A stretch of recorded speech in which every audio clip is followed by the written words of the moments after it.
ඉතින් වතුර අදින්නේ හැමතිස්සෙම ලිටර් අඩියෙන්. ඒතකොට ඒ වතුර එකේ කිසිම ඔක්සිජන් ලෙවල් එකවත් pH එකේවත් නියම තත්ත්වෙට නැහැ. ගොඩාක් වෙලාවට අඩුයි. ඒතකොට හැමතිස්සෙම මේ මැද තමයි මේ මාළුවට තියෙන හොඳම. ඒ කියන්නේ 7-8 අතර තමයි ඕනම මාළුවෙකුට හොඳ pH එක. පැහැදිලිව තිබුණත් ජලයේ ගුණාත්මක බව අඩු වෙන්න පුළුවන්. ඒක අපිට ඇහැට පේන්නේ නැහැ.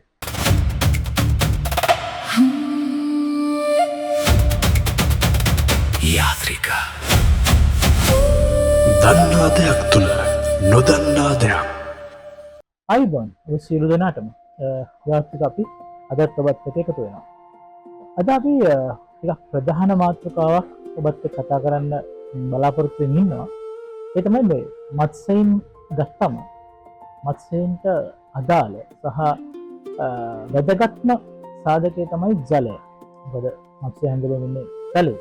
ඉතින් මේ ජලය හරියට පවත්වා ගැනීම මම හිතන්නේ අතිශය වැදගත් කාරණාවක් කියලා අපිට පසුගිය අපි කරපු කොටස් කීපෙදිම මතුවුණු කාරණාවක්. ඉතින් අපි අද තීරණය කරා මේ ජලය ගැන කතා කරනවා. දැන් අපිත් එක්ක එකතු වෙනවා නියොන් ඇක්වේරියම් ආයතනයේ සත්‍යජිත් සමරසිංහ මහත්මයා මේ ගැන කතා කරන්න. අයිබෝන් ඔබතුමන්ට. අපි මේ මුලින්ම කතා කරත් අපි මේ දැන් කොටස් කීපෙදිම කතා කරන්නේ ගුණාත්මක භාවය. ගුණාත්මක භාවයක් කියන්නේ මොකක්ද? ගුණාත්මක භාවය කියන්නේ ඇත්තටම මාළුවෙක්ගේ වතුර ජලය තමයි ජලය ඉතාම වැදගත් දේ. ජලය තමයි ජීවත් වෙන්නේ. ජලයේ තියෙන ගුණාත්මක භාවය කියන්නේ pH එකේ අපි සාමාන්‍ය පාසලේදී ඉගෙනගෙන තියෙනවා ආම්ලික භාෂ්මිකතාවය කියන්නේ. ආම්ලිකයි කියන්නේ pH එකේ අඩුයි කියන එක. කියන්නේ pH එකේ 5ට 6ට 5ට 4ට ඒ වගේ එනකොට ආම්ලිකයි කියන්නේ 7ට අඩු වෙනකොට ආම්ලිකයි. එතනින් එහාට යනකොට භාෂ්මිකයි 7 8 9 10 11ම යනකොට ඒක භාෂ්මිකයි. ඒතකොට හැමතිස්සෙම මේ මැද තමයි මේ මාළුවට තියෙන හොඳම. ඒ කියන්නේ 7 8 අතර තමයි ඕනම මාළුවෙකුට හොඳ pH එක. ඉතින් අපි ඒක ගොඩාක් වැදගත් pH එකේ. මොකද මේ අපි තැනක් තෝරා ගැනීමේදී ලිඳක අපි ගත්තොත් එහෙම ගොඩාක් වෙලාවට ලිංග වල තියෙන ජඹුර අඩි 10 12 15 ජඹුර ලිංග තියෙනවා. ඒවා ගත්තොත් ඒක විශේෂයෙන්ම කියන්න මම උදාහරණයක් විදියට අපි ලිඳකින් වතුර ගන්න ගොඩාක් වෙලාවට ලිඳේ අඩියෙන්. ඔව්. මේ ගොඩාක් වෙලාවට වෙන මේ ප්‍රශ්නයක්. මොකද ලිඳේ මෝටරයක් දැම්මහම මෝටරේ දාන්න ගොඩාක් වෙලාවට බටේ ලිඳේ අඩියක් විතර උඩින් වෙන්න තමයි අපි බටේ දාන්නේ. ඉතින් වතුර අදින්නේ හැමතිස්සෙම ලිටර් අඩියෙන්. ඒතකොට ඒ වතුර එකේ කිසිම ඔක්සිජන් ලෙවල් එකවත් pH එකේවත් නියම තත්ත්වෙට නැහැ. ගොඩාක් වෙලාවට අඩුයි. ඒ දෙකම. ඉතින් ගොඩාක් වෙලාවට එහෙම අරන් එවෙල දැම්මොත් එහෙම මාළුවෙක් අනිවාර්යෙන් ඒ මාළුවා මැරෙනවා. මොකද ඒකේ pH එකේ ගොඩාක්ම සමරකලින් තියෙනවා 4ට 5ට වගේ. ඉතින් අපි ඒක හැමතිස්සෙම කරන්නේ ඒක ටැංකියකට ගහලා පැය 24ක් වාතනේ දාලා තිබ්බහම තමයි අර pH එකේ 7-8 අතරට 7 පැන්න ගමන් ඒකට මාළුවෙක් දාන්න පුළුවන්. සාමාන්‍ය පැය 24කින් ඒක වෙනවා. ඉතින් මම මේ උදාහරණයක් කිව්වේ මොකද ගොඩක් වෙලාවට අපි දැකලා තියෙනවා අපිට කතා කරනවා මෙහෙම මාළු ගහලා ටැංකියක දැම්මා මේ වතුර එක මාරු කරලා මාළු දාපු ගමන් පැය භාගයක් ගියේ නැහැ මාළු මැරුණා. ඔක්කොම ඉතින් ඒ වෙන්නේ ඒකයි. මොකද ඒගොල්ලෝ දන්නේ නැහැ ඒගොල්ලෝ ඔක්කොම වතුර බැලුමට වතුර. ඉතින් නමුත් අර මෝටරෙන් ගහලා ඉස්සරහට ටැංකියට දාලා ඔක්කොම ටැංකිය අස් කරලා මාළු ටික දැම්මහම මාළුන්ට ඒ වතුරක ඉන්න බෑ. විනාඩි 10ක් යනකොට මැරෙනවා. ඒ ප්‍රධාන හේතුව ඒකයි.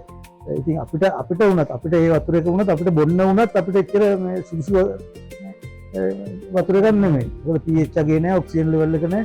ඒක අපිට බොන්නවත් සුදුසු නැහැ. ඉතින් අපි සාමාන්‍ය ව්‍යාපාරයක් විදිහට කරන තැනක නම් ඇත්තටම කරන්නේ ලිඳෙන් වෙනම ටැංකියක් ලොකු මේ ටැංකියක් තියාගන්න හැමතිස්සෙම ස්ටොක් ටැංකියක්. ඒක ස්ටොක් කරලා වතුර තියාගන්න. ඒකට ඕනනම් ඒරියේෂන් එකක් දාලා මෝටරයක් දාලා තියන්න පුළුවන්. ඒකෙන් තමයි වතුර ගන්න ටැංකිය වලට. එතකොට ඒකෙන් වතුර එක ගත්තාම ඒ වෙලෙම වුණත් දාන්න ප්‍රශ්නයක් නැහැ. අරගේ පැය 24ක් මේ ඒරියේට් වල pH එකේ හරියට බැලන්ස් වෙනවා. ඉතින් අපිට pH එකේ බලන්න නම් අපිට පුළුවන් pH මීටර්ස් තියෙනවා.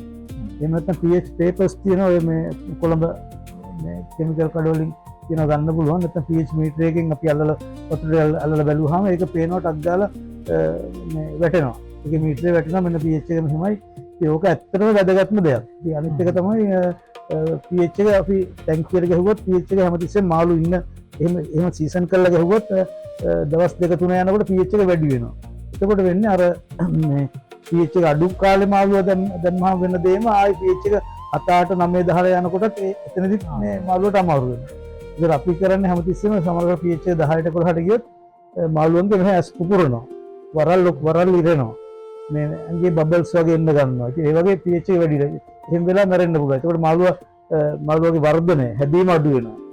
ඒක හැමතිස්සෙම අපි කරන්නේ දවස් 3-4කට සැරයක් දැන් pH 9-10 තියෙන 8-9 ගිහිලා තියෙන එකකට අර ලිඳේ වතුර එවිල ගහුවට ප්‍රශ්නයක් නැහැ. ඒක වැඩි වෙලා තියෙන එකට 3 එකක් විතර අඩු කරලා අර ගහුවාම ඒතකොට ආයි pH එකේ normal 7-8 ගන්නට එනවා. ඒක තමයි අපි කරන්න ඕනේ. ඒකට අපි දවස් 3-4කට සැරයක් අර වගේ water change එකක් දෙනවා. මේ වතුර siphon කරනවා. ඒ අඩු වෙන වතුර අර අලුත් වතුර ටික ගහුවා මාළු හොඳ සනීපෙට ඉන්නවා. ඒ pH එකේ වැඩි නොවෙන්න පවත්වාගෙන යනවා. ඒකට මම හොඳ උදාහරණයක් තමයි අපි ටැංක් වල බලන්නේ. අපි බැලු බැලමට දැන් අපිට පළපුරුද්ද තියෙන නිසා අපිට පේනවා. ඒක බැලුවම මේක දැන් pH එක අනිවාර්යෙන් වැඩි වෙලා මීටරයක් අවශ්‍ය නැහැ. දැන් මේකට කරන්න ඕනේ. උන්කක් කියලා බලන්න ඕනේ මේ අපි මේ අත අපේ මේ හරියට මේ අල්ල හරියට අත වතුරට දැම්මහම ඒ අපේ අත පේන මට්ටමට තියෙන්න ඕනේ. සාමාන්‍ය මේ ඒ පේන මට්ටමට තියනවා කියන්නේ pH එක හොඳයි. අපේ අත චුට්ටක් දාපුවම මුළු අතත් ඒ හැරි පේන්නේ නැහැ කියන වතුරක කොළ පාටලා වැඩි වෙලා මේ කියන්නේ pH එකත් වැඩි වෙලා කියන එක. ඉතින් ඒ තත්ත්වෙට එන්න නොදී හැමතිස්සෙම ටැංකියක් මේන්ටේන් කරනවා නම් මේ මාළුන්ගේ මේ වර්ධනය කොච්චර කැම දැම්මත් කරන්නේ අර වතුරේ තියෙන ගුණාත්මක භාවය රඳාගත්තේ නැත්නම්. ඒක මාළු වෙන ඔබට ගොඩක් වටින කාරණා කීපයක්ම කියවුණා අර pH එකේ ලේසියෙන් බලා ගන්න පුළුවන් ක්‍රමය ගැන. ඉතින් මම හිතනවා ඔබට ඒක ගැන අවබෝධයක් ගන්න පුළුවන් වෙන්නේ. අපි කලුත් මේ ජලය සම්බන්ධයෙන් නයිට්‍රජන් සයිකල් කියන්නේ මොකක්ද? නයිට්‍රජන් සයිකල් කියලා කියන්නේ මේ ඒක ෆිල්ටරයක් කරහා අපි කරන්නේ ඇමෝනියා වැඩි වෙනකොට ඒක නයිට්‍රේට් බවට පත් කරලා ඒ අතරින් ෆිල්ටරයක් කරහා ඒක සිදු කර යුතු දෙයක්. ඒක කළා ඒක කන්ට්‍රෝල් කරන නයිට්‍රේට් කන්ට්‍රෝල් කරාම මාළුවන්ට හැදෙන්න තියෙන ලෙඩ රෝග මාළුවන්ගේ වර්ධනයට අවශ්‍ය වෙන සංඝටක ඇති වෙනවා අපි ඒක කන්ට්‍රෝල් කරමු. සාමාන්‍යයෙන් අපි ඇක්වේරියම් එකක් එහෙම නැත්නම් ටැංක් එකක් මේන්ටේන් කරනවා නම් මුලින්ම මේ සයිකල් කිරීම කරන්න ඕනේ අවශ්‍යද? නෑ මුලින්ම අවශ්‍ය නෑ. මුලින්ම අවශ්‍ය නෑ. ඒක අර යනකොට තමයි අර කොහොමද අපි දැන් ගෙදර ටැංකියක් තියෙනවා ෆිල්ටර් සිස්ටම් එකක් ඒ ඔක්කොම එක්කම තියෙන්නේ. ඒක ඒ අර කෑම මේ ස්වභාවික මේ ඒ දෙවේල දාගෙන යනවා නම් ඒක කරනවා නම් ඒක වෙන්න තියෙන මේ සයිකල් එකේම සිද්ධ වෙනවා. ඇමෝනියා නයිට්‍රේට් සහ නයිට්‍රේට් කියන්නේ මොකක්ද දෙක අතර වෙනස? ඇමෝනියා තමයි ඇමෝනියා වැඩි වෙනකොට ඊට පස්සේ ඒවා නයිට්‍රේට් බවට පරිවර්තනය කරනවා. එතකොට ෆිල්ටර් එකකින් අපිට පුළුවන් දැන් ඇමෝනියා නයිට්‍රේට් මේක කරන්න පැල මගින්. ඒ මුල් වලින් පාසි ගෝවා පාසි එක එතකොට මේ මුල් තියෙන වර්ග දැමීම තුලින් ඒවට උරා ගන්නවා මේ නයිට්‍රේට් උරාගෙන ටැංකිය මේ අහිතකර මේ රසායනික ද්‍රව්‍ය නැති කරනවා. ඒ කියන්නේ ලාක වලින් පුළුවන් නැති කරන්න. ඒ කියන්නේ තල ಜಾති දාන්න පුළුවන් ඔය හයිඩ්‍රේට් ජපන් ජබර ඒ වගේ වෙන් ඒ උරා ගන්නවා. ඉතින් අන්න තවත් හොඳ කාරණයක් අපිට මතුවුණා. මේ ඇමෝනියා පොයිසනින් කියලා වෙනම අපි කතා කරනවාද මේ සම්බන්ධයෙන් ගන්නකොට? ඇමෝනියා පොයිසන් කියන්නේ එකම තමයි. ඒ කියන්නේ ඒක මේ වැඩි වෙනකොට ඒක ඇත්තේ මේ ඇමෝනියා ඇදිලා වැඩි වෙනකොට ඇති වෙන සංඝටක තමයි ඒවා.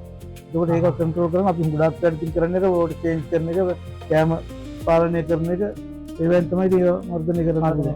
ඒ කියන්නේ නිසි ක්‍රමවේදයක් යටතේ මේ වෝටර් චේන්ජ් එක අපි කරනවා නම් මේ සියලුම තත්ත්වයන් අපිට හරියට පාලනය කරගන්න පුළුවන්. ඒක ෆිල්ටර් සිස්ටම් හරියට තියෙන්න ඕනේ. ඒ ෆිල්ටර් සිස්ටම් එකක් තියෙනවා නම් ඒක හරියට ඒක ක්ලීන් කරන්න ඕනේ. ඒකට මේකම කන්ට්‍රෝල් කරන්න පුළුවන්. ඒතර මේ ඇමෝනියා සහ මේ අපි කතා කරපු සියලු මේ අහිතකර දේවල් ඕනම මාළියෙකුට කහ සමානව බලපාන. කහ සමානව බලපාන. ඕනම මේ ඕනම කියන්නේ සාමාන්‍යයෙන් මේ තත්ත්වයකට ඉන්න පුළුවන් හැම කෙනෙක් නැහැ. එහෙම එකක් නෑ. සමහරක් මාළු වර්ග ඉන්නවා මේ හාඩි මාළුන්ට low pH එකක් ඉන්න පුළුවන් high pH වලත් ඉන්න පුළුවන්. එහෙම මාළු කොටසක් තියෙනවා. සාමාන්‍ය උදාහරණයක් විදිහට අපි ගත්තොත් දැන් ඒන්ජල් වගේ ඒවා මේ pH එක වැඩි වුණොත් හරි අමාරු වෙනවා. ඒ ටෙට්‍රා වගේ ඒවා බොහොම ඉක්මනට ඒවා සවුත් වෙලා යනවා. නමුත් කාප් වගේ දේවල් මේ pH සාමාන්‍ය ප්‍රමාණය වැඩි වුණොත් ඉන්න පුළුවන්. හැම මාළුවකටම හොඳම එක 7. 7 8 අතර තමයි මේ හොඳ. ඒ අතර තියාගන්න පුළුවන් නම් මේ ගොඩක් හොඳයි. අපි කතා වුණා මේ අර ජලය මාරු කරනවා. කතාවක් කියනවා මේ ජලය මාරු කරාම මාළු ස්ට්‍රෙස් වෙනවා කියලා. ඒ කියන්නේ මොකක්ද? ස්ට්‍රෙස් වෙනවා කියන්නේ අර මං කිව්ව විදිහට අර අපි අඩු pH වතුර එකක් එකපාරට මාරු කරලා දැම්මොත් එහෙම එයා ඉන්නේ pH එක 8 9 ටැංකිය වතුර එකක නම් එයාව දැම්මොත් එහෙම 6කට විතර එයාට ලොකු වෙනස දරන්න බෑ. ඒතර ස්ට්‍රෙස් වෙනවා කියන්නේ ඒක. ඊට පස්සේ එයාගේ ඇඟේ ශක්තිය වැය කරනවා මේ එයා අරකට එඩිට් වෙන්නේ. ඒතර ඒ වෙනකොට එයාගේ ඇඟේ තියෙන ශක්තිය වෙලා මාළු ස්ට්‍රෙස් වෙනවා. ඒතර අපි ඇත්තටම හුඟක් වැඩ කරන්නේ මේ අර සීසන් කරපු වතුර තමයි අපි දාන්න ඕන ආයි මාරු කරනකොට. ඒක මාළු කොහොම කරත් මාළුවෙක් තව එකකට ට්‍රාන්ස්ෆර් කරද්දී හොඳම දේ තමයි වතුර භාගයක් අයින් කරලා තියාගෙන ඒ භාගයට ආයි අලුත් වතුර එකතු කරනවා නම් ඒක තමයි හුඟක් හොඳ. ඒ කියන්නේ අපි වතුර චේන්ජ් කරනකොට හැම වෙලෙම භාගයක් තියෙනවා. අලුතෙන් භාගයක් තමයි දාන්න. ඔබට හොඳ කාරණාවක් අපිට තියාගන්න. ජලය කොළ පාට වෙන්නේ. වතුර ජලය කොළ පාට වෙන්න ප්‍රධානම හේතුව තමයි හිරු එළිය. හිරු එළිය වැටෙනවා නම් ඒකට තමයි අපි අර 180 එක එක මාළුන්ගේ අවශ්‍යතාවය අනුව 180 170 160 150 එක එක මාළු විශේෂ අණුව තමයි මේ අවුව ආවරණය කවර් කරන්නේ. ඒතකොට 180 නෙට් එක ගහලා තියෙනවා ගොඩාක් වෙලාවට 80%ක්ම මේ අවුව අඩු වෙනවා. එතකොට කොළ පාට වෙන ගතිය අඩු වෙනවා. ඒ කියන්නේ ඒ හැදෙන ඇල්ගී. කියන්නේ ඉර අවුවට හැදෙන ඇල්ගී එක.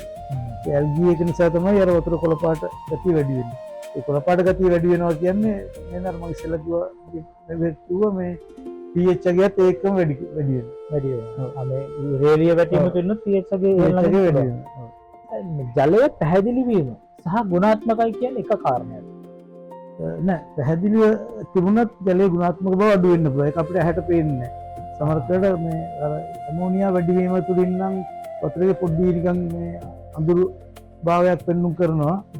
නැත්නම් හොඳට ක්ලියර් කියන ගොඩක් වෙලා අලුත් වතුරකට නම් ගොඩක් ක්ලියර්.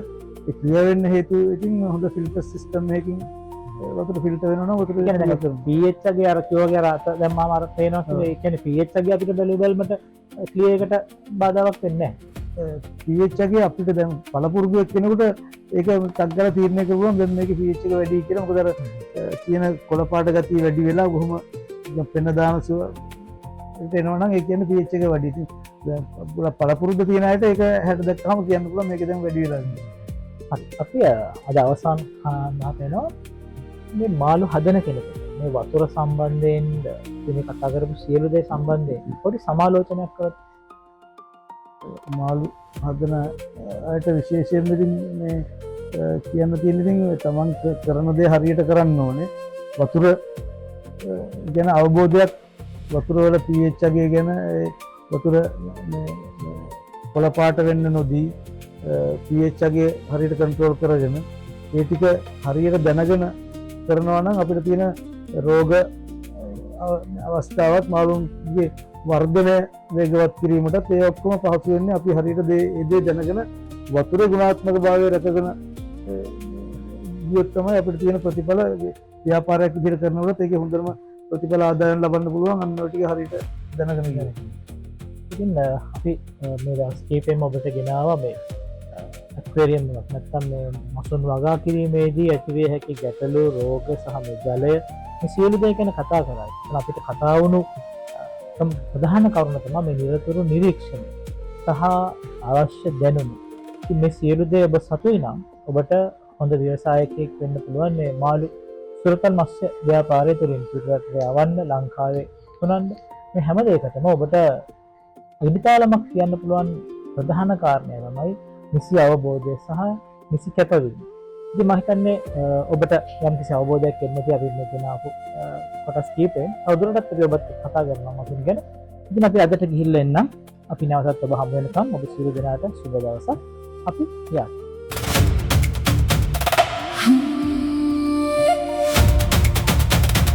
යාත්‍රික